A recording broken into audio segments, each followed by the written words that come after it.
અરવલ્લી જિલ્લાના માલપુર તાલુકામાં કોંગ્રેસને લઈને ઉત્સાહજનક માહોલ જોવા મળી રહ્યો છે।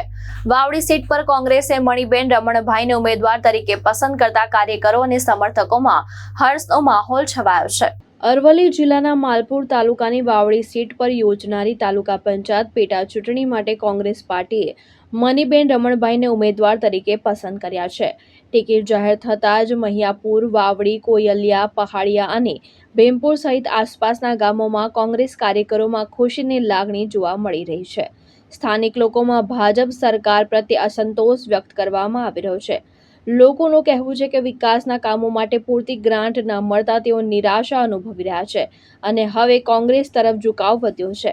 ઉમેદવારી જાહેર થતાં મોટી સંખ્યામાં કાર્યકરો અને સમર્થકો એકત્ર થયા હતા અને ઉમેદવારને જીતાડવા માટે ખંતપૂર્વક મહેનત કરવાની પ્રતિબદ્ધતા વ્યક્ત કરી હતી। સાથે જ ઉમેદવારને ફોર્મ ભરવામાં પણ સર્વેનો સહકાર મળ્યો હતો।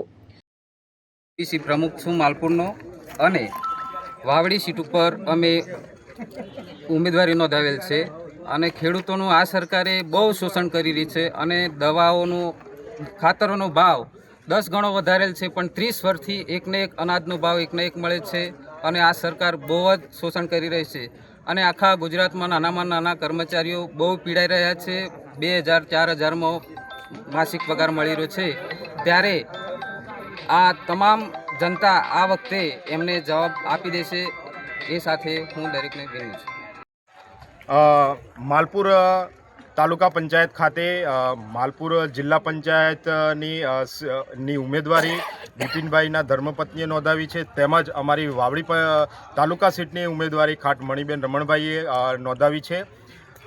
વાત કરીએ તો ભારતીય જનતા પાર્ટીના શાસનથી આ વિસ્તારના લોકો ખૂબ જ કંટાળી ગયા છે, ત્રાહિમામ પોકારી ઉઠ્યા છે અને એટલા માટે તમે જોશો તો આ ભારતીય જનતા પાર્ટીના કાર્યકરો પણ પોતાની પાર્ટી મૂકીને આજે અમારી ભારતીય રાષ્ટ્રીય કોંગ્રેસના ઉમેદવારને આશીર્વાદ આપવા માટે આ ભારતીય જનતા પાર્ટીના શાસનથી, એમના ભ્રષ્ટાચારથી અને એમની જે આ રોકડી કરવાના ધંધા છે, એમની કોઈ પણ જગ્યાએ કોઈ પણ નાના મોટા રોડ રસ્તાઓના કામ હોય તો તમામ જગ્યાએ આ લોકો ખૂબ મોટો ભ્રષ્ટાચાર કરીને આ લોકો વાતો વિકાસની કરે છે, પરંતુ વિકાસ લોકોનો થતો નથી, વિકાસ વિસ્તારનો થતો નથી।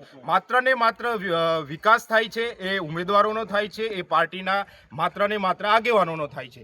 તો આજે આ સામાન્ય પબ્લિક તમે જોઈ શકો છો કે અહીંયા ખૂબ મોટી સંખ્યામાં પાટીદારો છે, ખૂબ મોટી સંખ્યામાં ઠાકોર છે, તમામ જ્ઞાતિના 18 વર્ણના લોકો આજે આ જે ભારતીય જનતા પાર્ટીના કુશાસનથી, ભ્રષ્ટાચારથી કંટાળીને આજે ભારતીય રાષ્ટ્રીય કોંગ્રેસના બંને ઉમેદવારોને આશીર્વાદ આપવા માટે આવ્યા છે। અમને ચોક્કસથી વિશ્વાસ છે કે આ જે ભ્રષ્ટાચારથી ખતબત્તા જે તંત્રથી આજે લોકો ત્રાહિમામ છે, તો ચોક્કસથી આવનારા સમયમાં તાલુકા અને જિલ્લા પંચાયતમાં ચોક્કસથી પરિવર્તન આવશે અને લોકોને સુખાકારી મળશે એવો અમને ચોક્કસથી ભરોસો છે। ધન્યવાદ। જયેશ પટેલ, દ્રષ્ટિકોણ ન્યૂઝ, માલપુર, અરવલ્લી।